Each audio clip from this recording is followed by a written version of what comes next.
sebuah rasa dari keinsafan dosa. Langit pun terbuka, bintang bertaburan.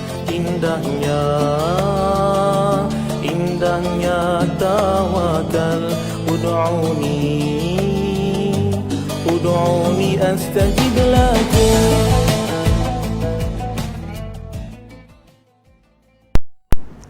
Assalamualaikum warahmatullahi wabarakatuh. Alhamdulillahirabbil alamin, wassalatu wassalamu ala asyrafil anbiya'i wal mursalin Sayyidina Muhammad wa ala alihi wa sahbihi ajma'in. Alhamdulillah, apa khabar bapa, ibu, tuan, puan, saudara-saudari di mana juga berada. Hari ini hari yang paling bertuah dalam hidup kita. Hari yang paling baik dalam hidup kita, kerana Allah telah memperpanjangkan usia kita sampai saat ini untuk bersama-sama dengan kuliah, bersama dengan kuliah perubatan jawi, alhamdulillah, dengan tip nabawi yang menjadi asas kepada perubatan ini.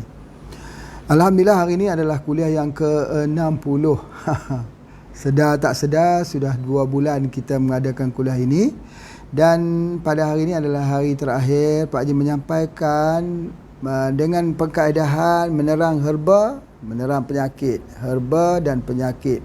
Besok kita mula mengkaji penyakit pula dan menggunakan herba apa. Dua pendekatan yang berbeza ini adalah salah satu caranya, bagaimana cara untuk memahami dan untuk menjadikan seorang itu lebih faham tentang ilmu herba. Masya Allah.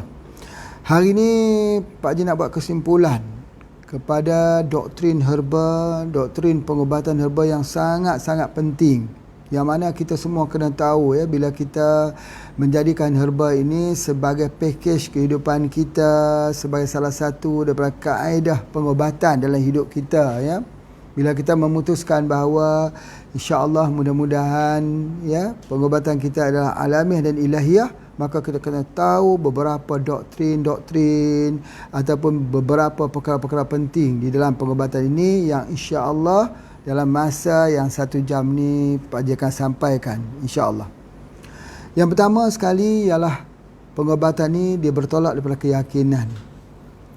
Daripada pengalaman Pak Haji sendiri, kalau ada orang yang datang ke sini minta obat, kalau dia itu datang dengan membawa hatinya, dia percaya ialah betul lah, dia percaya dengan keilmuan kita, dia percaya dengan herba kita, kebiasaannya penyakit itu akan berubah, akan nampak perubahannya. Tetapi kalau dia datang itu dengan rasa tak percaya atau didorong-dorong oleh orang lain yang datang, ayuh kita pergi tengok pengobatan di tempat Pak Haji Dian contohnya, maka pada ketika tersebut kita tengok dia sikit sangat yang menemui kejayaannya. Malah yang paling kritikal ialah bila dia sudah sakit bertahun-tahun. Misal kata dia sudah sakit, kata dah 10 tahun, mengamalkan ubatan kimia, sudah sampai ke tahap yang agak kronis lah, di mana kita tengok jalan pun sudah menggeletar, tangan pun sudah menggeletar, matanya pun sudah tidak jelas lagi, kerana banyaknya chemical yang ada dalam tubuh badannya itu. Jadi ketika dia datang ke tempat kita, kita berikan herba. Herba itu berfungsi yang pertama sekali detoksifikasi, dia keluarkan dulu semua daripada ejen-ejen kimia yang ada dalam tubuh badan kita itu untuk pembersihan. Jadi pada ketika itu akan berlaku apa disebut sebagai direction of cure, DOC. Bila berlaku DOC ini, maka mereka sudah tidak sanggup lagi. Tidak sanggup lagi untuk meneruskan pengubatan herba, sakit katanya dan sebagainya. Jadi oleh sebab itu, maka apa yang selalunya Pak Haji lihat, kalau orang itu datang bukan dengan hatinya, didorong oleh orang lain, dibawa, dipaksa oleh keluarganya, maka susah untuk sembuh. Tetapi kalau dia datang itu dengan kepercayaan, keyakinan, mau mencari satu perubatan alternatif, insya-Allah itu besar kejayaannya. Jadi oleh sebab itu, maka selalunya bila ada orang datang bertemu dengan Pak Haji, dia datang di hadapan kita, selalunya Pak Haji nak bagi dia kembali kepada fokus dia. Pak Haji akan bertanya dia, apa tujuan datang bertemu dengan saya hari ini. Itu kita buat pertanyaan itu untuk bagi dia jelas. Nanti akan dijawab, saya datang untuk meminta ataupun mencari ubat-ubatan untuk sakit saya. Itu jelas. Tetapi kalau dia datang, dia cerita, saya sakit begini, saya sakit begini, itu belum ada lagi. Itu baru cerita, baru keluhan. Baik, sesudah dia menceritakan dia sakit ni, maka kita kena tanya dia, apakah tujuannya datang ke sini? Apa tujuannya datang bertemu dengan Pak Haji hari ini? Apa tujuannya? Itu mesti dijelaskan. Supaya mereka mempunyai satu tiba-tiba tersedar, oh betul, aku datang ni kerana nak minta sesuatu herba, alternatif, pandangan dan sebagainya. Selalunya mereka akan mengatakan, kami datang nak minta ubat, nak cari ubat sebagainya. Maka pada ketika tersebut, kita kena menjawab begini, bahawa pengobatan itu semuanya daripada Allah. Minallah. Allah yang bersifat asy-syafi. Allah lah yang bersifat maha penyembuh. Kita hamba-hambanya tidak ada siapa yang boleh menyembuhkan. Hatta kalau kulit kita luka, tidak ada seorang doktor pun yang boleh untuk menghilangkan luka tersebut. Doktor hanya menjahit saja, tapi tubuh itu yang bekerja untuk menyembuhkan luka tersebut. Hatta tulang kita patah, tak ada seorang doktor pun yang boleh menyambungkan tulang kita patah. Yang menyambung adalah tubuh badan itu sendiri. Tubuh badan itu dikontrol atau diatur oleh Allah yang maha pencipta kepada tubuh tersebut. Ini kita perlu kembalikan dulu. Kembalikan orang sakit itu kepada suatu akidah, bahawa la syifa illa syifauka, tiada yang menyembuh melainkan engkau yang maha penyembuh, yakni Allah. Itu yang pertama sekali, ya, bahawa di sini kita, Pak Haji, tidak boleh menyembuhkan, yang menyembuhkan itu Allah. Kemudian seterusnya, bila kita lihat kepada orang sakit di hadapan kita, ya, kita lihat, maka kita kena bangkitkan semangat. Sebagaimana Rasulullah sallallahu alaihi wasallam ketika berjumpa orang sakit, maka Rasulullah akan menyatakan likulli da'in dawa, setiap penyakit ada ubat. La ba'sa, tidak ada apa-apa. Jadi Nabi SAW memberikan pil yang pertama pada orang sakit ialah dengan semangat spiritual. Tidak ada sakit melainkan ada ubatnya. Ya, jadi oleh sebab itu maka ini mengembalikan orang yang sedang sakit itu tersadar bahawa Nabi SAW mengatakan bahawa tidak ada semua penyakit ada ubat. Menambahkan orang sakit itu kembali untuk mencintai Rasulullah SAW. Ketika orang sakit, kita kena tahu bahawa kalau ada orang memberikan semangat kepadanya, dia akan mencintai orang tersebut. Tetapi kalau kita selalu bercakap dengan orang sakit, penyakit ini sudah tidak ada ubat, penyakit ini begini, akan berakhir dengan kematian sebagainya, dia tidak suka. Tetapi kita kena menyebut hadis Nabi SAW ini, setiap penyakit ada ubat. Jadi membawakan orang itu mencintai Rasulullah SAW yang memberi semangat kepadanya untuk terus hidup. Itu penting. Itu dua hal yang penting. Dan seterusnya, pesakit ini kita kena ajar dia dengan kalimah la ilaha illallah Muhammad Rasulullah, iaitu apa? Dengan dia membetulkan tauhidnya kepada Allah, bahawa penyakit itu adalah bunga kasih cinta Allah untuk dirinya. Penyakit menjadi kafarah kepada sekalian dosa-dosanya yang lepas, sehingga kan dia boleh menikmati kesakitan tersebut. Bagaimana kita membuat orang itu menikmati kesakitannya? Jadi dia ada harap, dia ada takut dan dia ada harap. Bila dia sudah ada harap bahawa penyakitnya itu sebagai kafarah kepada segala dosa-dosanya, Allah SWT mengambil sihat daripada tubuh badannya, mengambil tidur lena pada malam hari, mengambil wajah mukanya yang tenang bergembira dengan kerutan-kerutan kesakitan, menahan sakit, mengambil waktu relaksnya, waktu rehatnya itu dengan menahan penderitaan. Allah mengambil semua nikmat yang diberi padanya, tapi Allah tetap memberi. Perlu diingatkan, apa yang Allah beri kepadanya ialah Allah bagi keampunan yang besar pada dirinya. Jadi ini harus diingatkan. Inilah yang disebut sebagai holistik. Sebab apa orang suka bertemu dengan seorang perawat dan tak suka bertemu dengan seorang perawat yang lain? Kerana perawat yang baik ialah perawat yang sentiasa memberikan harapan. Jangan kita biarkan orang ketemu kita, bila dia tinggalkan kita, ya dia pulang dengan kehampaan dan kesedihan. Kita mahu dia pulang, ketika pulang daripada bertemu kita mempunyai sebuah pengharapan baru. Seolah-olah supaya seperti mendapat sambungan hayat kehidupan, insya-Allah. Dan kita tidak boleh putus dengan perkataan insya-Allah dengan izin Allah. Kerana Allah tak suka orang itu menyatakan sesuatu yang dia tak mempunyai hak. Manusia tidak ada hak di dalam memberikan hayat kehidupan manusia yang lain. Yang ada hak adalah Allah SWT.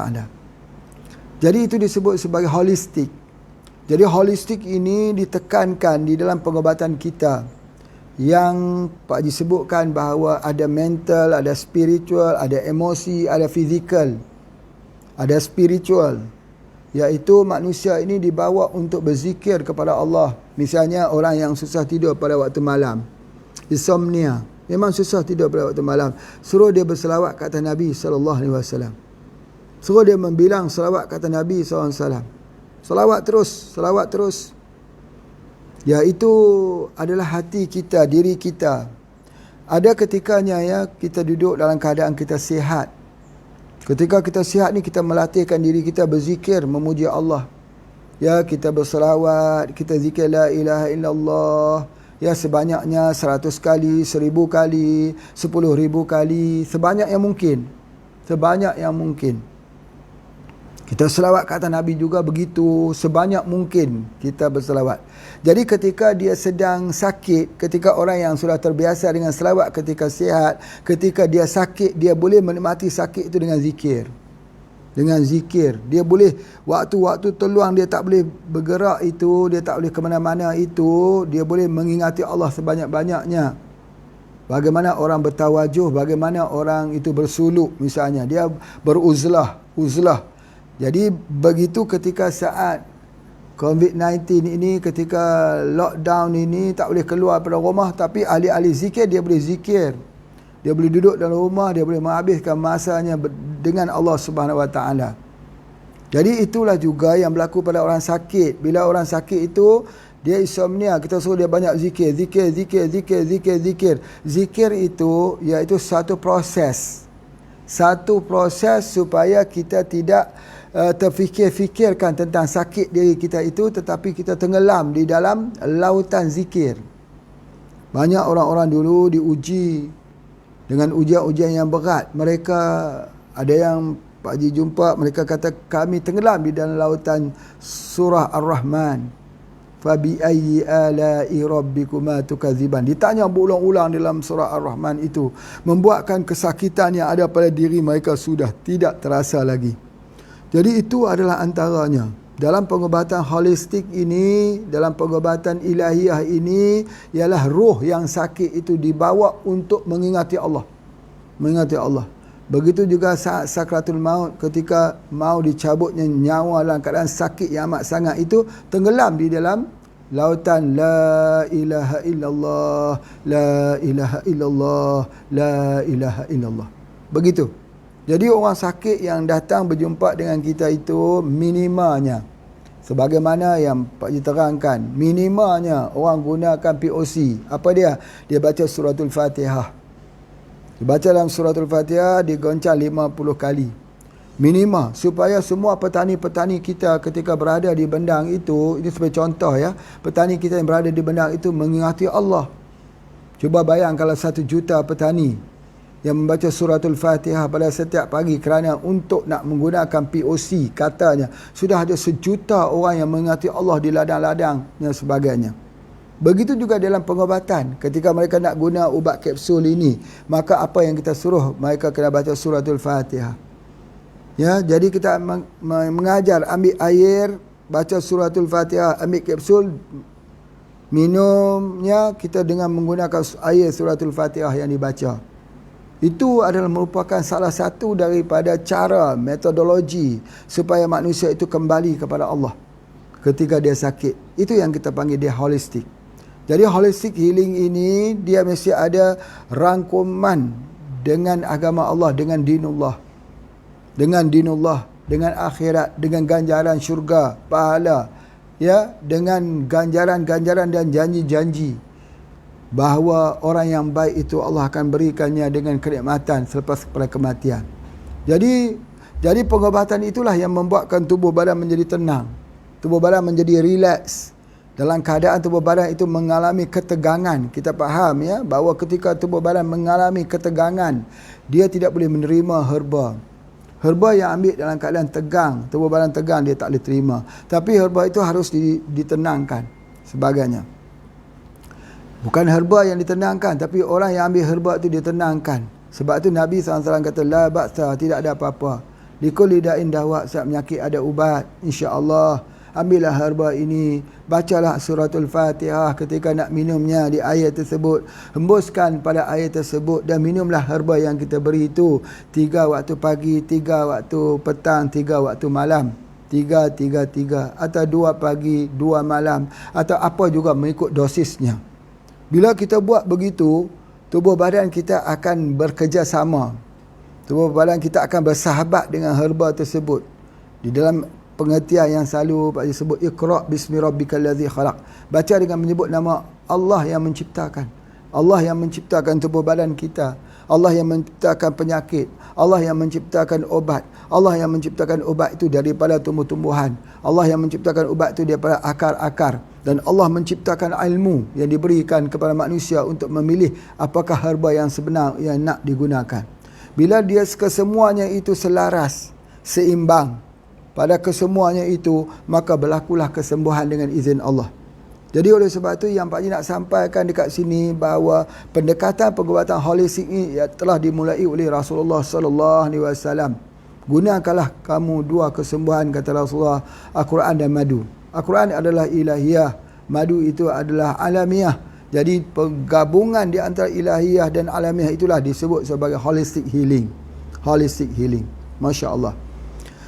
Baik, seterusnya apa yang Pak Haji nak sampaikan lagi bahawa setelah kita kembalikan orang sakit itu, bahawa yang menyembuhkan sakit itu adalah Allah, bahawa kita ini adalah berikhtiar, jangan lupa kita baca suratul Fatihah. Kita juga kena ingat bahawa begini, sesuatu herba yang baik untuk seseorang belum tentu baik pada orang yang lain.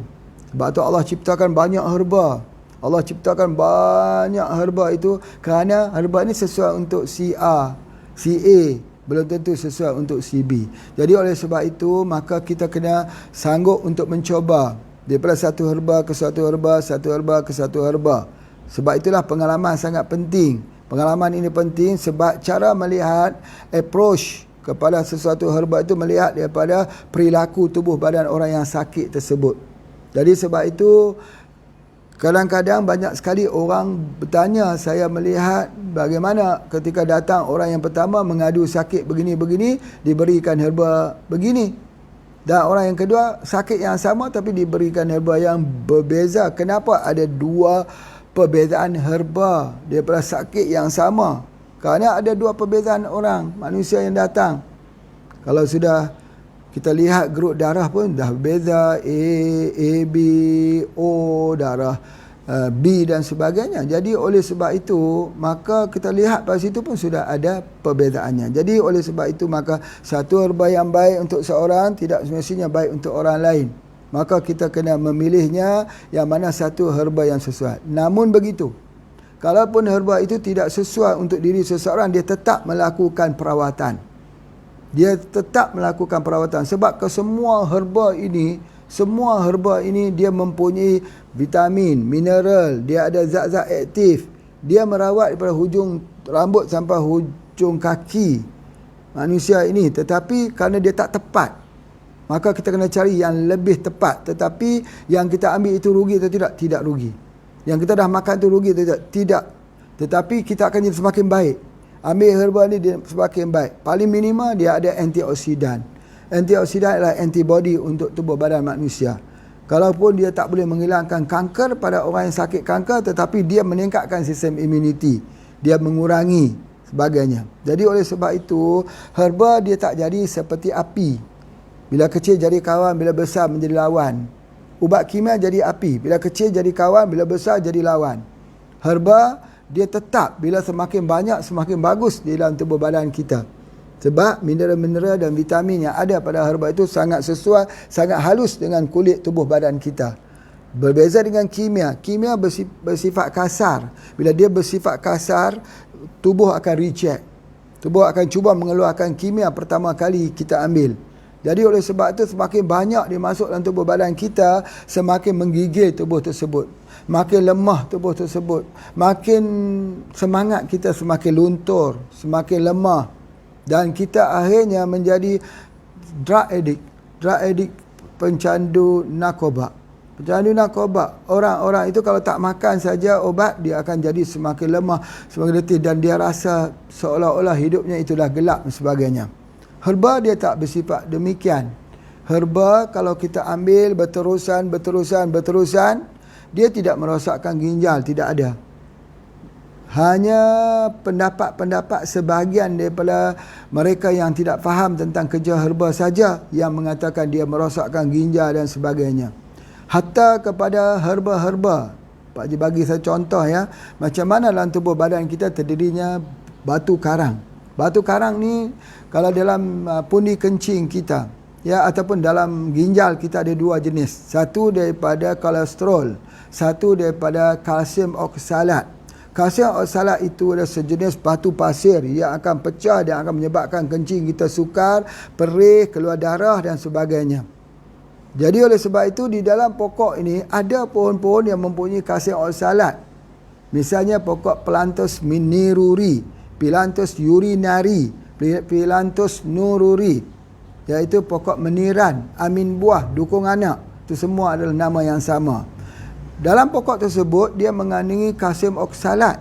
Kalau begitu, kalau di sudut akal kita mengatakan begini ya, kalaulah kita ambil kalsium oksalat, sudah ada kalsium oksalat di dalam ginjalnya, ambil kalsium oksalat lagi bertambah kalsium oksalat lah.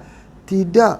Dia tak jadi begitu. Dalam herba ni kalsium oksalat di dalam pokok meniran tu digunakan bila kita rebus bagi minum pada orang yang ada batu karang, dia hancur. Dia hancur batu karang tersebut, dia bukan menambah kalsium oksalat.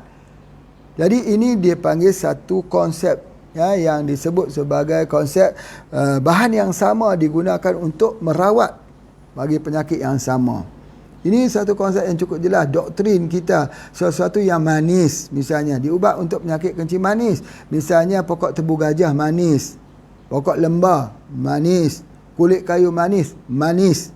Digunakan untuk merawat penyakit kencing manis. Jadi oleh sebab itu ada beberapa konsep-konsep yang ada dalam doktrin pengobatan herba ni yang harus kita kukuh untuk kita faham. Namun begitu, prinsip, disiplin, konsep ini, doktrin ini tidak semestinya berjalan dalam semua tempat. Ada ketikanya, misal kata ya, salah satu herba yang sangat baik untuk ginjal, untuk pelawas, untuk usus ialah herba yang bersifat pahit. Herba yang bersifat pahit.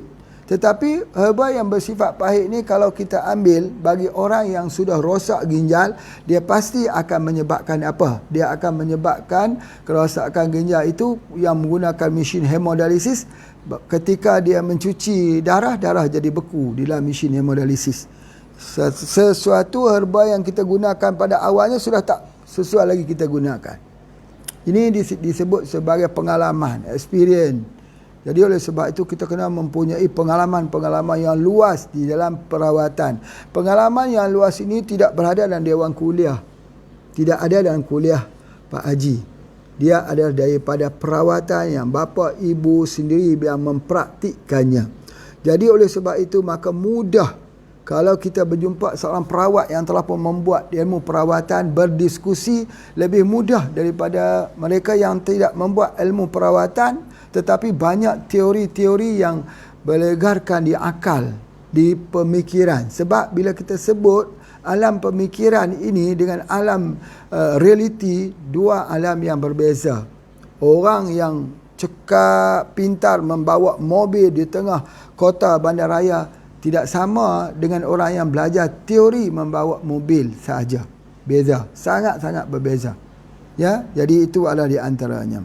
Jadi oleh sebab itu bila kita belajar tentang ilmu herba, apa yang Pak Haji nak sampaikan, yang pertama tadi ialah bagaimana kita berjumpa dengan pasien-pasien kita, memberi harapan, holistic healing, dan kita sendiri kena faham bahawa suatu herba yang baik untuk seorang itu tak mesti baik kepada orang lain. Kita kena ada pilihan-pilihan yang lain. Walau bagaimanapun herba itu tetap memberi kesan kepada orang tersebut, maka kita kena balik kepada pengobatan Nabi SAW itu sebagai teras. Apa dia? Al-hijamah, bekam. Jadi kita kena ajar tentang ilmu bekam. Orang sakit itu harus dibekam. Bekam itu boleh pada 17, 19 dan 21. Boleh bekam pada setiap hari bagi orang yang stroke. Bekam setiap hari. Itu adalah antaranya. Jadi oleh sebab itu, maka bila kita berbekam, dia akan membuatkan herba kita lebih berkesan. Sama juga seperti orang beriadah. Bila kita beriadah, dia keluar keringat. Bila dia keluar keringat, herba boleh diserap. Bila kita makan, herba lebih efektif daripada orang yang makan herba tapi badannya dingin, tak berkeringat, tak berpeluh. Jadi oleh sebab itu, bagaimana nak buat supaya herba itu efektif pada tubuh badan kita? Suruh orang tu berjalan, suruh orang berjalan. Kita berikan sikit paksaan kepada orang yang lemah tak mau berjalan itu. Berjalan. Kerana bila dia ikutkan lemah, dia tak mau berjalan itu, lama-lama dia langsung tidak akan kuat. Kerana tulang bila tak digunakan makin lemah. Otot bila tak digunakan makin lemah. Jadi akibat daripada dia tak mau bergerak itu, akhirnya dia akan jadi kaku. Bila dia jadi kaku, maka herba susah untuk nak efektif. Banyak tidur menyebabkan sembelit. Banyak tidur menyebabkan kurang minum air. Banyak tidur menyebabkan kurang kita berfikir. Jadi oleh sebab itu, bagaimana kita nak menjalankan jentera, menjadi pemicu kepada jentera itu, dia mesti beriadah. Antaranya ialah kita kena membuat riadah berjalan misalnya. Ya, berjalan. Jadi oleh sebab itu dibuat fisioterapi. Fisioterapi itu kita suruh orang stroke berjalan misalnya. Sebab apa? Supaya dia jangan jadi makin kaku. Bila usia kita semakin meningkat, maka pergerakan kita jadi semakin kaku. Kita semakin keras, semakin kurang elastiknya. Kalau dulu kita boleh buat elastiknya lembut sebagainya, ya, tetapi sekarang kita dah jadi keras. Sebab apa? Sebab dia telah menyebabkan di antara sendi kita, otot kita seperti kulit kita. Kulit kita yang mengendor, otot kita pun begitu, sendi kita begitu, dan dia jadi semakin kaku. Jadi oleh sebab itu, bila tubuh badan kita menjadi semakin kaku, kita nak tidur. Bila kita nak tidur, maka herba tidak efektif. Jadi oleh sebab itu, bila kita nak memulakan mengambil herba, mesti ada riadah. Hari mesti ada riadah. Mesti boleh berjalan. Macam kita stres. Kalau kita stres, kita duduk diam, kita duduk kaku, duduk di bawah tangga lah Pak Haji selalu sebut, duduk bawah tangga ni. Duduk bawah tangga dalam gelap terpuruk. Jatuh terpuruk, apa bahasa-bahasa tu. Jadi kalau kita duduk begitu, semakin parah. Cuba kita keluar, lihat cahaya, kita berjoging, kita beriadah. Pak Haji nak sebutkan memang betul. Bagi orang stres, jangan cerita lagi pasal stres. Tapi kalau dia berjoging pada setiap hari, hilang stresnya. Sebab tu orang pergi zumba. Pergi zumba. Macam-macam. Di tempat Pak Haji ni ada zumba, ada sebagainya, ya. Mereka pergi zumba tu, berlari, melompat tu 1 jam. 1 jam melompat itu. Sebab apa? Mereka boleh pergi melompat itu 1 jam. Apalah kenanya dia boleh duduk relax pergi lompat-lompat 1 jam. Sebab apa? Bila dia lompat 1 jam itu, dia keluarkan hormon bahagia, hormon gembira. Jadi besok dia nak pergi lompat lagi. Pasal apa? Esok gembira lagi. Betul, ini adalah satu keadaan pergerakan. Jadi bila kita ambil herba, kita kena ada pergerakan. Bekam mesti ada untuk keluarkan darah. Yang kedua, untuk keluarkan darah-darah yang kotor. Ya, yang kedua ialah mesti ada riadah. Ini mesti ingat ni. Sebab tu Nabi SAW suruh berenang, suruh memanah, berkuda. Nabi bukan suruh duduk dia membatu begitu, tidak. Nabi suruh bangun. Ya, Nabi kata, bertebaranlah kamu, siru ala barakatillah, kamu akan diberkati Allah. Bertebaran. Sebab tu sahabat-sahabat, Pak Ji tengok ada kubur sahabat Sa'ad bin Abi Waqqas. Di mana? Di China. Ada kubur-kubur sahabat yang ada di Afrika. Ada kubur-kubur sahabat yang mereka bertebaran di atas muka bumi ini untuk menyampaikan Islam. Itu ada di antaranya. Jadi yang kedua, bila kita ambil herba, pertama bekam, yang kedua beriadah. Yang ketiga, Pak Ji nak sebut, ketika kita ambil herba ini, kita kena ada masaj. Masaj ni pijatan, urut. Bahasa Malaysia kata urut, bahasa Indonesia panggil masaj. Masaj tu penting. Pak Haji nak sebutkan masaj tu penting. Sebab dengan pijatan ini dia tujuan pijatan ialah relaxing. Ya, dia tujuan adalah untuk relaxkan badan kita, relax. Jadi kita makan herba dah betul dah, tapi badan kita menjadi keras, kaku, dia tak relax. Jadi bila dipijak itu sembuh dengan izin Allah. Masya Allah. Jadi kalau isteri tu pijak suami, tu layak betul tu. Jadi ada ketikanya bila kita dah terbiasa, bila kita stres ini, kita pergi pijak di belakang ni, di bahagian belakang ni, di bahagian ni, di bahagian bahu ni, ya, bahagian bahu, di bahagian belakang ni sebagainya. Ini kena ikutlah program yang Pak Haji buat nanti, insya-Allah kita ulang lagi lah. Pijatan untuk relaxing, untuk relax. Dan ketika kita pijak tu, kita kena guna minyak yang wangi. Minyak yang wangi. Minyak bubuk boleh tak? Boleh lah juga. Tapi dia ada minyak yang wangi, minyak yang beraroma. Apa dia? Halia. Minyak halia boleh kita gunakan. Minyak apa ni? Ilang-ilang. Ilang-ilang. Bunga tu. Bunga. Bukan ilang-ilang tu. Lalang bukan. Ni bunga yang wangi tu. Kita gunakan bunga melati misalnya. Kita gunakan bunga cempaka. Bunga sedap malam. Wah, jadi kita masajkan itu, dia akan dapat relaxing. Ya, relax juga sebagainya. Tetapi kalau di negara luar, mereka gunakan bunga-bunga yang ada di setempat lah apa juga, bunga dan sebagainya. Jadi ada masaj begitu. Herba kita bagi juga. Kita pijak orang, ingat, bukan tujuan untuk sakit. Pak Haji tak setuju pijak orang menggunakan kayu, menggunakan batu. Tak setuju. Pijatan mesti kelembutan. Tidak semestinya sakit, tapi kalau betul point, orang tu akan rasa, ya Allah. Bukan berartinya sesudah dia pijat, dia bawa sakit demam 1 minggu. Sebab kesan daripada pijatan itu. Itu bukan cara dia untuk kita pijat. Ya, dan termasuk juga dalam ilmu pijatan yang telah Pak Haji terapkan di Malaysia dan Indonesia menggunakan rotan. Rotan itu kita pukul di atas tulang itu. Rotan tu hanya ada di sini saja, ada dalam pengobatan kita saja. Ya, kalau kita tengok tempat mana orang gunakan rotan, itu ambil daripada kita. Ya, daripada kaedah perubatan kita. Ambil daripada merotan yang Nabi suruh rotan. Itu ada di antaranya. Tapi rotan untuk tujuan pengobatan. Baik. Sudah 30 minit, nanti Pak Haji sambung lagi untuk bagi laluan kepada iklan. Silakan.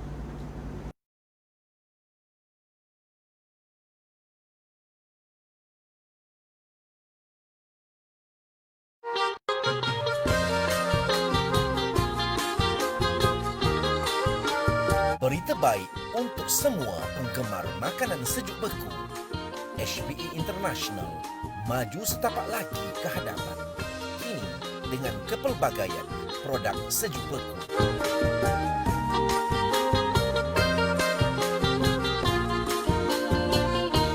Sempena sambutan Hari Raya Aidilfitri yang akan datang tiba tidak lama lagi.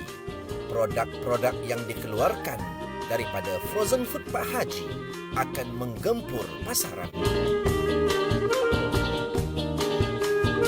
Samosa ayam daging, samosa ayam kampung, kari pap ayam, popia, bebola ayam, nugget ayam, ayam perap, wings, drumstick dan lain-lain, kulit popia, daging burger ayam, daging bakso ayam, dan ayam sejuk beku mengikut bahagian ayam.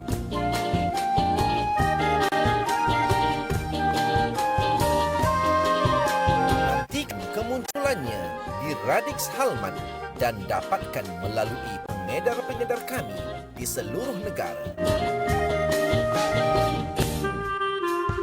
Selamat Hari Raya Aidilfitri. Maaf zahir dan batin.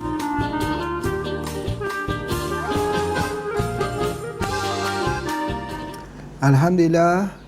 Jadi apabila kita gunakan herba, kita ada riadah, ada bekam, ada pijatan, ada satu lagi Pak Haji nak sebutkan, pijatan yang paling penting ialah di bawah tapak kaki. Bawah tapak kaki. Ingat betul ya? Kalaupun kita tidak pijat, kita tak urut, tapi basahkan di tapak kaki pada setiap malam, dia membuatkan darah itu akan beredar kuat ketika kita sedang rehat. Ini penting sekali. Ramai di kalangan kita yang menggunakan kaedah ini bila seseorang itu selepas bersalin, dia guna. Dia selalunya akan ambil minyak, dilomorkan di bahagian kakinya, kemudian dia pakai sokin dan sebagainya. Tetapi itu kaedah yang paling bagus. Untuk semua penyakit, gunakan minyak but-but, MPH. Guna untuk semua penyakit. Jadi dipanaskan di bahagian kaki pada waktu malam. Cara panasnya ialah lomorkan biar dia basah. Ya, kalau kita pakai stokin, jangan pakai stokin yang terlalu ketat. Beli yang agak sikit longgar.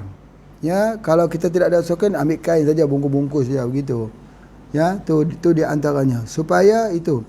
Dan ketika kita nak urut seseorang ataupun kita nak urut sendiri, kita angkat kaki kita, ini ibarat contoh ya, ini angkat kaki kita ke atas begitu.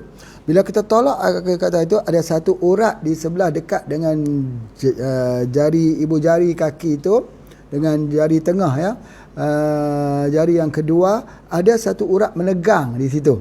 Urat itu menimbul besar, urat tersebut. Maka dipijak urat tersebutlah, dipijak, dilembutkan. Kalau anak-anak ngompol malam, kencing malam, urat tu juga yang diurut. Dan bila kita urut itu, urutan itu dia sampai ke atas di ubun-ubun kepala kita. Ya, jadi sebab tu kalau kita urut itu dilembutkan, dilembutkan. Masya-Allah, itu banyak membantu. Kalau kita menunggu orang sakit, kita tak tahu apa yang kita nak urut, di mana lah kita nak urutkan, pegang di sakit, urutlah di tapak kakinya, di orak tersebut. Ini juga termasuk di dalam pijatan. Dan banyak lagi titik-titik istimewa untuk kita pijat ini. Nanti bila-bila Pak Haji buat kursus di Yan ini, datanglah. Ataupun silakan datang saja, ditentukan bila mau datang. Ya, di sini ada tempat untuk menginap dan sebagainya. Belajarlah. Ya, belajar dari masa ke semasa dan sebagainya. Jadi 3 hari yang pertama di sini gratis, percuma, menjadi tetamunya Pak Haji. Hari yang keempat kena bayarlah.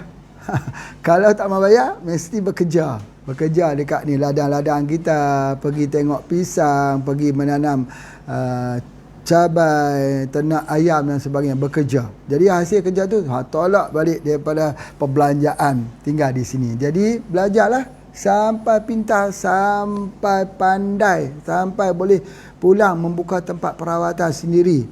Itu di antaranya. Ya, itu. Cumanya kalau nak bawa orang sakit boleh dekat sini. Kalau bawa orang sakit, yang pertamanya Pak Haji tak ramai orang yang dapat membantu Pak Haji di sini. Semuanya sibuk. Kalau ada apa, ada Pak John, ada Pak John Henry daripada Bengkulu, ada Pak Mukmin daripada Dumai, ada lagi anak-anak lain juga. Ada, tapi mereka ni kan banyak tugas-tugas mereka yang perlu mereka buat ya. Jadi mereka tak sempat untuk nak menjaga khusus kepada orang sakit. Kena orang sakit itu yang datang membawa orang yang nak jaganya. Jadi mungkin kena ambil homestay lah. Ada homestay yang dekat-dekat di sini. Kalau duduk dekat sini bersama orang sihat, itu tak sesuai. Ya, tidak sesuai. Jadi di sini tempat pembelajaran, tempat orang belajar saja. Ya, bukan tempat orang sakit membuat rawat inap, bukan. Di situ tak mampu juga. Belum sampai masa lagi. Nanti kalau dah sampai masa, barulah Pak Haji akan buka. Itu di antaranya. Jadi fokus sekarang ialah Pak Haji nak menyebarkan ilmu ini sebagai pusat penyebaran ilmu. Ya, itu adalah di antaranya. Kemudian satu lagi yang Pak Haji nak sebut ialah sauna. Menarik sini. Sauna ni banyak orang yang tak tahu bagaimana membuat sauna alami. Banyak sekali. Sebenarnya daripada herba 7 angin dah boleh buat sauna.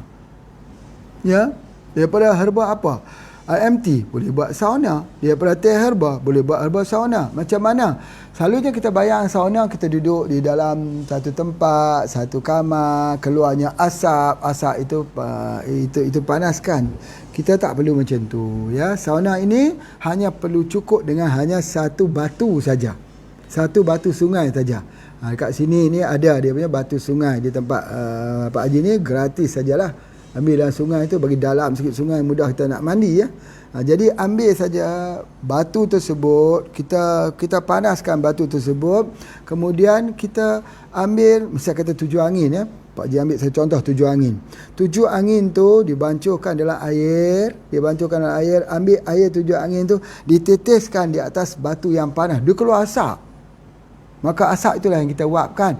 Wap ke muka kah, wap ke badan kah, wap ke apakah. Selalunya orang perempuan selepas bersalin, ya, dia wapkan di bahagian sebelah bawah ini, dia berdiri kah, batunya di sebelah bawah, dia pakai kain dan sebagainya, diwapkan. Itu satu kaedah yang paling mudah. Ya, kalau kita kata nak pergi rumah sauna itu susah. Jadi batu yang dipanaskan saja. Kalau di sini ada bertungku. Bertungku tu mestinya batu atau besi yang panas. Dipanaskan, kemudian diletakkan di bahagian perut, di pelan-pelan, di mana besi yang panas tadi dibalut dulu dengan kain, daripada kain dibalut dari kain, lepas tu masuk sebelum tu masukkan daun, termasuk daun capa, termasuk daun kunyit, daun mengkudu, dibalut pelan-pelan, lepas tu dituamkan, diletakkan di perut, di ari-ari, letakkan di paha, di betis dan juga sebagainya. Di bahagian tapak kaki juga digunakan. Ya, itu namanya bertungku. Betul juga. Tetapi perkaedahan sauna ini selain pada bertungku pun betul juga, ya. Cumanya Pak Haji nak cadangkan, daripada guna besi biarlah guna batu. Ya, daripada besi dengan batu tu baik daripada batu lagi. Sebab apa? Ada alasan dia nanti. Baik. Kemudian kalau yang sauna ni biasanya kita ambil air, kita rebus, misal kata rebus air. Bila dia rebus air itu mendidih misalnya, kita boleh letakkan muka kita di situ. Kita tuangkan, kita letakkan muka. Ini selalunya Pak Haji ajar kepada orang yang dah hidungnya nak rompong ini, nak keluar hidungnya itu kerana sinusitisnya, kena penyakit kanser di bahagian hidungnya, dengan mengambil sauna itu daripada air rebusan daun. Daun sirsak misalnya. Daun sirsak sangat baik. Daun sirsak plus dengan daun pegaga. Campurkan, rebus untuk kita saunakan muka kita. Kita hirup wap itu, menyedut wap itu dalam-dalam supaya dia memberikan untuk blood circulation kita. Itu adalah sangat baik. Termasuk juga dengan kita rebuskan daun sambiloto, masukkan sikit dengan garam, kita buat rendaman kaki. Itu juga termasuk tu. Termasuk di dalam apa yang Pak Haji nak sebutkan sauna. Jadi kita rendaman kaki boleh, kita wapkan muka boleh, kita wapkan di bahagian organ di bawah itu pun boleh, dengan kita menitiskan air ke atas batu itu boleh. Semua boleh dilakukan. Ya, ini disebut sebagai sauna. Jadi kita buat itu sampai badan kita berkeringat.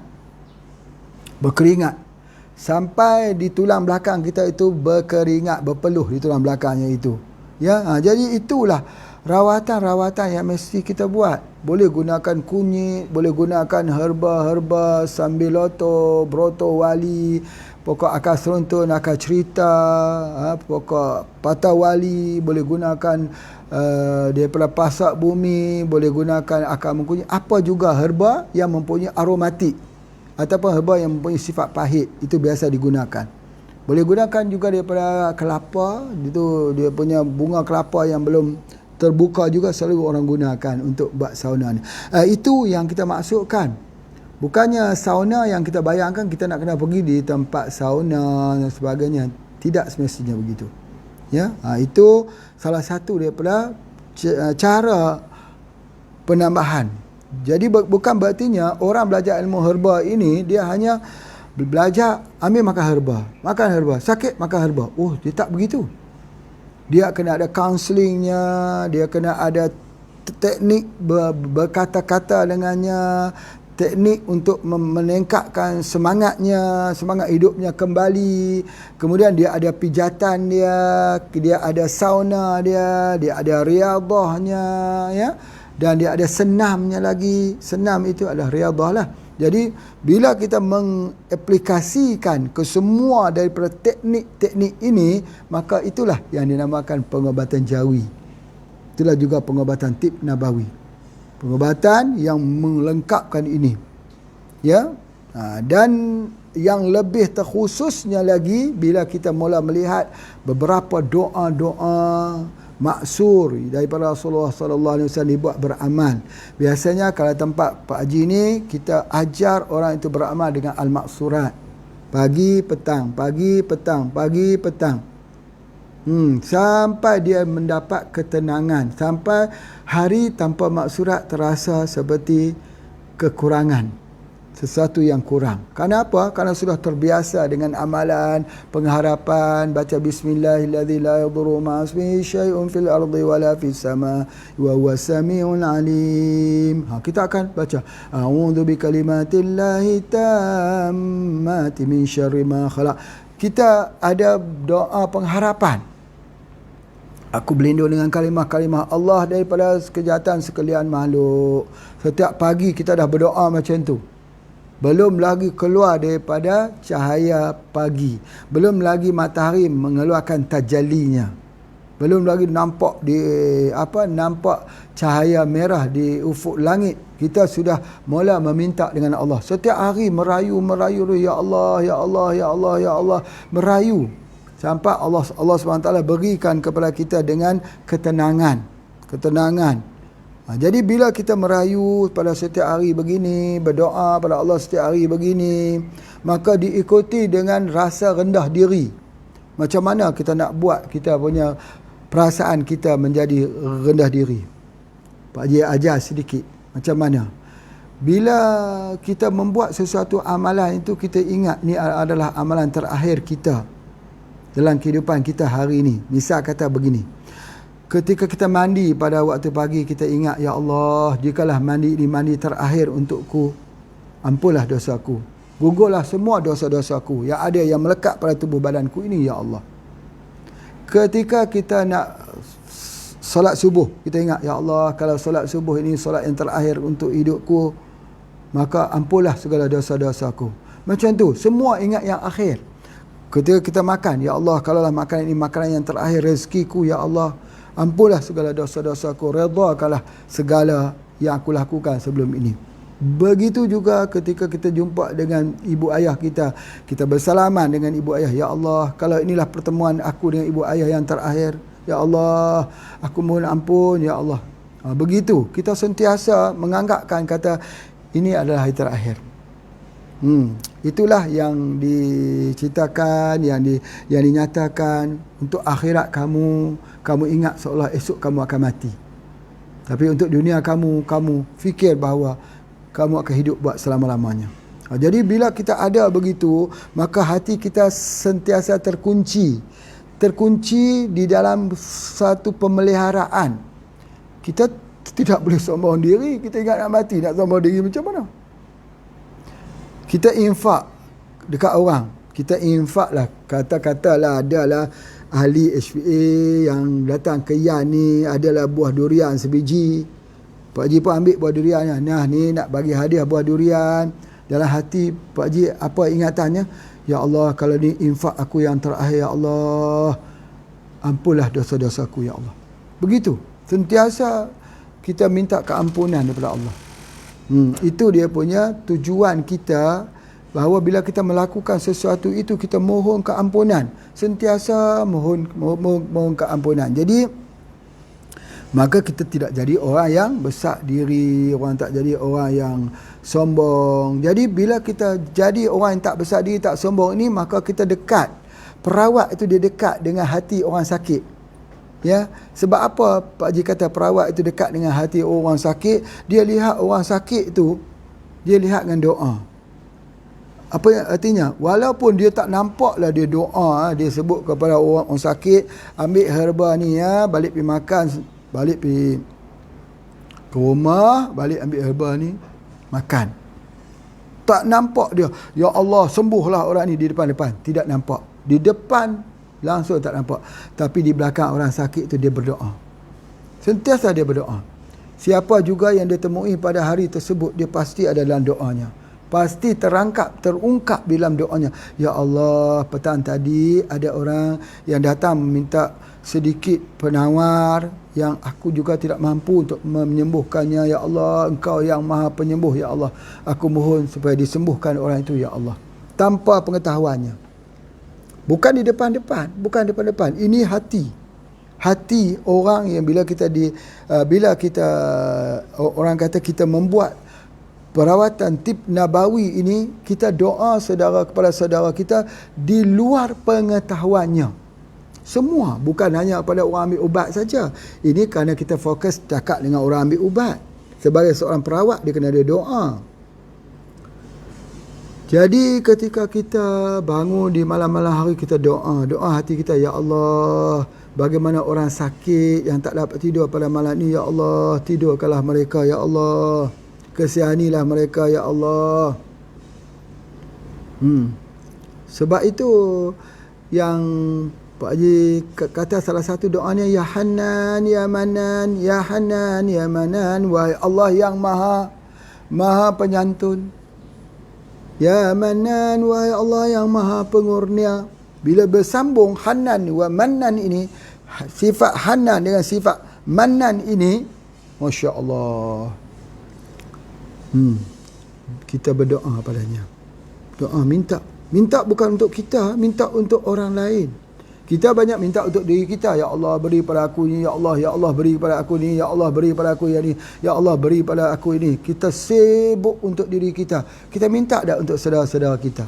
Pak Haji nak sebutkan salah satu cara berdoa yang Allah ijabah untuk diri kita, kerana ada dalam kitab Mustika Hadis yang ditulis oleh Jabatan Perdana Menteri Malaysia, jilid yang kedua, bab beriman, ya, jilid yang pertama, beriman kepada malaikat. Ada malaikat-malaikat Allah yang diutuskan kerjanya untuk mengaminkan doa orang yang berdoa kepada saudaranya. Malaikat kata, amin ya Allah, perkenankanlah ya Allah untuk diri orang yang berdoa itu dahulu, ya Allah. Kita tengok orang bahagia, kita derita tak? Kita kena gembira. Kita tengok orang yang derita, kita doa untuk dia gembira. Kita tengok orang tu derita, kita juga turut derita. Kita turut bergembira dengan senyuman dan ketawa orang. Hati itu tidak boleh terbalik. Orang susah, kita senang. Tak boleh begitu. Kita merasakan bagaimana Rasulullah SAW. Di ayat-ayat yang terakhir pun menyebut ummati. Itu di antaranya susah, bimbang, takut umatnya ini ya tidak mengamalkan Islam. Itu adalah di antaranya. Baik. Jadi oleh sebab itu dalam pengobatan yang Pak Haji sebutkan ini mesti ada sauna, ya, mesti ada sauna, mesti ada riadah dan juga sebagainya. Mesti ada pemikiran itu yang ditujukan bahawa sakit dan sihat itu dari yang satu, yakni daripada Allah SWT. Balikkan. Jangan cerita tentang diri kita. Saya ni mempunyai kemampuan ilmu saya. Tak boleh gitu. Itu sombong. Allah tak bersama kita. Kita cuba. InsyaAllah. Kita sama-sama berdoa. Ya, kalau ada orang kata, Pak Haji tolonglah mendoakan saya agar sembuh. Apa jawaban Pak Haji? Ya, saya akan mendoakan. Jangan gitu. Ya, mari kita sama-sama berdoa. InsyaAllah. Kita tak tahu doa siapa yang Allah Ta'ala makbul. Tapi kita berdoalah dengan hati yang ikhlas. Kena suara dia begitu. Tidak boleh mengambil kredit, sanjungan, pujian untuk diri kita. Tidak boleh. Sebab itu kalau kita belajar etika sebagai seorang perawat, kita tak boleh iklan diri. Tak boleh mengiklan diri. Ini yang buat TV Pak Haji itu tak iklankah? Yang buat program secara online ini tak iklankah? iklan, tapi bukan Pak Haji iklan diri Pak Haji sendiri. Pak Haji mengiklankan ilmu Allah, tentang kebesaran Allah. Sebab itu Pak Haji sebutkan semuanya minallah. Kalau Allah tak sembuhkan, tak ada siapa yang boleh menyembuhkan. Pak Haji bercerita, tidaklah pandai ilmu kita hanya setitis air daripada lautan yang luas. Ya, sepintar-pintar mana pun kita ini, maka tidak lebih pintar daripada doa yang Allah ijabahkan. Kita bagi herba dengan doa yang diijabahkan. Doa yang diijabahkan itu lebih kuat. Jadi jika kita belajar tentang ilmu pengobatan ini, dia sebut begini: jikalah ada kekuatan yang ada pada besi, besi menjadi lemah dengan api. Bila ada kekuatan pada api, api menjadi lemah dengan air. Bila ada kekuatan kepada air, air menjadi lemah dengan udara, dengan angin. Maka jika ada kekuatan pada angin, kekuatan doa orang-orang yang soleh itu lebih kuat daripadanya. Akhirnya terungkap pada doa juga. Doa daripada orang-orang yang soleh. Baik, macam mana orang yang mengambil pengobatan dengan orang yang bukan Islam tapi sembuh? Ya, sembuh fiziknya sembuh, tetapi ruhnya tak sembuh. Tubuh halus tidak sembuh. Sebab itu Pak Haji mengatakan tubuh ni ada dua. Satu tubuh halus, ada satu lagi tubuh kasar. Tubuh kasar itu orang kena darah tinggi, orang kena kencing manis, orang kena kanser. Tubuh halus pun macam tu juga. Orang ada darah tinggi. Darah tinggi pada tubuh halus tidak boleh dilihat. Kencing manis yang ada pada tubuh halus tak dapat dilihat. Kanker kena pada tubuh halus tak dapat dilihat. Tetapi ada kesan. Kesannya apa? Kesannya kita tak dekat dengan Allah. Kita tak dekat dengan Allah. Kita tak gembira untuk berzikir, memuji Allah. Kita tak gembira untuk menjadi hamba Allah yang baik. Kita tidak mencintai orang-orang yang soleh. Kita tidak memarahi orang-orang maksiat. Jadi oleh sebab itu, maka tubuh badan yang halus itu lah yang akan kita bawa persembahkan di depan Allah besok. Dia jadi amalan apa? Macam mana kita nak lihat bahawa yang kita lakukan itu tidak mendapat keberkahan, barakah. Pak Haji duk fikir macam mana nak menerangkan keberkahan. Baik, jika begitu cara nak menerangkan keberkahan ni, Pak Haji nak bagikan dua contoh untuk mudah. Orang selalu tanya, barakah tu apa? Barakah itu dia adalah pergandaan, berganda-ganda kebaikan. Ini definisi Pak Haji saja, tak perlulah tulis. Ya, barakah itu ialah berganda-ganda, berlapis-lapis keberkahan kebaikan. Misal kata Nabi SAW kata barakah pada kuda. Katalah barakah pada kuda. Nabi sebut. Sebab apa? Kuda sebagai tunggangan kenderaan. Kuda kelebihannya lagi, kebaikannya lagi, boleh berjalan di atas tanah padang pasir yang luas, tahan. Kuda berlari kencang. Surah Al-Adiyat. Wal-Adiyati dhabha. Kuda boleh membawa barang-barang perniagaan. Kuda boleh menaiki bukit yang tinggi. Kuda boleh menyeberangi sungai. Kuda boleh dibawa berjuang di medan jihad. Itu yang dinamakan barakah, berlapis-lapis kebaikan. Kebaikan. Baik. Kalau gitu, cuba kita lihat pula. Rasulullah kata keberkahan ada pada kambing. Kambing boleh dapat susu. Kambing dapat kulit. Kambing boleh makan daging. Kambing boleh jadi obat. Kambing kotorannya pun digunakan. Kan itu berlapis-lapis. Ya, berlapis-lapis kebaikannya. Baik. Minyak zaitun disebut sebagai pohon yang barakah. Minyak zaitun boleh guna untuk kutu, boleh guna untuk rambut, boleh guna untuk skin, boleh guna untuk minum, ubat jantung dan pelbagai-bagai lagi. Minyak zaitun, orang yang tak ada makanan untuk dapat energi, kurang-kurangnya untuk hidup, minyak zaitun. Sakit kulit, gunakan minyak zaitun. Minyak zaitun untuk mata, omega 3. Untuk jantung, minyak zaitun ada omega 9. Minyak zaitun ada omega 6. Kan berlapis-lapis kebaikannya. Itulah maknanya keberkahan. Baik, sekarang ni kita sebut pula, bila kita belajar herba, ada tak keberkahannya? Lihat ya. Bila kita belajar herba, pertama kita mengajar pada orang lain, satu barakah. Kemudian orang lain mengamalkan apa yang kita ajar, dapat lagi. Orang lain mengamalkan lagi, dapat lagi. Orang lain menyampaikan lagi, dapat lagi.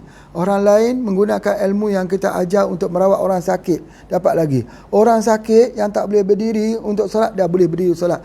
Alhamdulillah, boleh lagi. Jadi boleh mendapatkan rezeki yang halal, boleh memberi semangat orang yang sudah lemah, boleh keluar di rumah untuk tolong bagi menghilangkan masalah saudaranya. Yang berlapis-lapis kebaikan itu namanya barakah.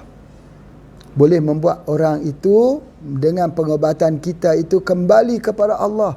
Bila kita suruh dia baca surah Al-Fatihah, kita cerita tentang tauhid. Baik, sekarang mari kita memperbandingkan perubatan tib nabawi dengan pengobatan yang lain.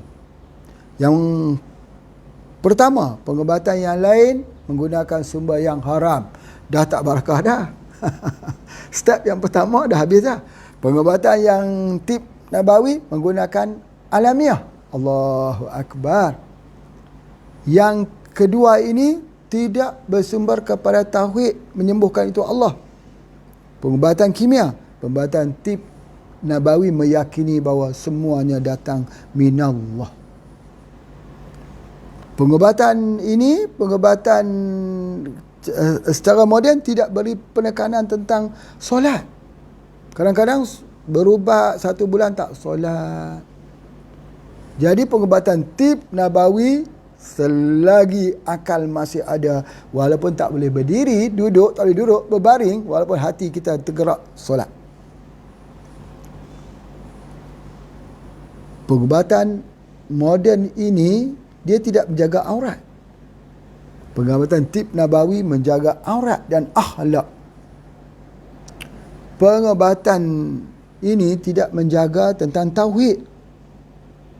Ya, pengobatan tak kira lah pengobatan apa pun, dia tak kira pada tauhid. Pengobatan Rasulullah itu dia mengambil kira pada tauhid. Jadi oleh sebab itu maka dia berganda-ganda, dia berlapis-lapis, berlapis-berlapis keberkahannya, kebaikannya. Begitu harta. Macam mana kita nak tengok harta yang barakah? Tengok ya. Kalau harta yang barakah, daripada hartanya itu dia infak ke jalan Allah, dapat pahala. Daripada harta itu pula dijadikan dia untuk apa? Untuk dia nak menolong orang lain, dia dapat pahala. Harta itu membuatkan dia semakin untuk pergi mengerjakan haji, dapat pahala. Hartanya itu untuk dia keluar zakat, dapat pahala. Harta itu untuk dia tolong orang-orang yang dia jumpa, dia dapat pahala. Harta itu untuk melepaskan kesusahan orang berhutang, dia dapat pahala. Sebagainya. Jadi berganda-ganda, berlipat, bertindan-tindan, berganda-ganda, berlapis-lapis kebaikan. Tapi kalau harta itu tidak barakah, harta untuk diri dia sendiri. Semakin banyak harta, semakin kikir, semakin pelik, semakin susah nak infak. Semakin banyak harta, semakin sombong. Semakin banyak harta, maka semakin tengok orang itu dengan keadaan seperti hamba. Tak betul ke tu? Tak betul. Jadi itu bukan jadi semakin barakah, itu semakin defisit barakahnya. defisit barakahnya. Kalau nak tengok harta itu barakah atau tidak, dia terguna di jalan Allah. Itu namanya barakah. Jadi oleh sebab itu pengobatan ini yang kita nak bawa ialah pengobatan yang barakah. Pengobatan yang menjadi amal jariah ketika kita meninggal. Jadi sebab itu maka kita ajar pengobatan ini supaya sebelum kita merawat seseorang, seorang perawat itu harus memiliki hati sebagai seorang yang da'i ila Allah, pendakwah di jalan Allah. Ya, jadi oleh sebab itu maka perawatan ini sesuatu yang sangat menarik bila dia berada pada hati orang-orang yang beriman, dia berada pada hati para kiai, para ulama, para ustaz, para orang-orang soleh, maka dia jadi salah satu daripada kesempurnaan di dalam memiliki akhlak yang mulia. Jadi kita bertemu orang, kita ada sesuatu yang dapat kita lakukan. Kita sebut beginilah, kalau kita jumpa orang sakit, ya, ada orang sakit, dia boleh pergi ziarah, dia bawa buah, dia bawa apa-apa jugalah, tapi dia juga bawa seperti itu, tetapi dia bawa ilmu. Dia ada perbincangan. Perbincangannya itu jangan kasar. Jangan kasar. Perbincangan mesti harus lemah lembut, sebab tak semesti orang boleh terima kita. Ya, mesti perlahan. Sebab dia mesti dibawa dengan penuh kesopanan, akhlak yang mulia. Ya, jadi ilmu ini kita kena bercakap mesti berlapis, insya-Allah. Ya, mesti ada perkataan insya-Allah. Dan kita jangan lupa, ya, jangan lupa sesuatu itu kita dengar orang juga, pandangan orang lain. Jangan kita dengar pandangan kita saja, bagi peluang pada orang lain juga bercakap, memberikan pandangan. Kita berkongsi-kongsi ilmu tu nanti. Dan kalau orang tidak mau terima pendapat kita, jangan bersedih hati. Kita hanyalah boleh membawa kuda tu di air, kita tak boleh paksa kuda minum air. Kita boleh senyum untuk semua orang, kita tak boleh paksa orang senyum pada kita. Semua orang senyum pada kita. Ingat, tugas dakwah, tugas seorang rasul itu ialah menyampaikan. Yang bagi hidayah ialah Allah. Begitu ketika kita sampaikan saja yang baik. Tetapi orang nak terima atau tidak, itu adalah hidayah pada Allah. Itu pesanan Pak Haji. Terima kasih. Jumpa lagi esok hari. Assalamualaikum warahmatullahi wabarakatuh.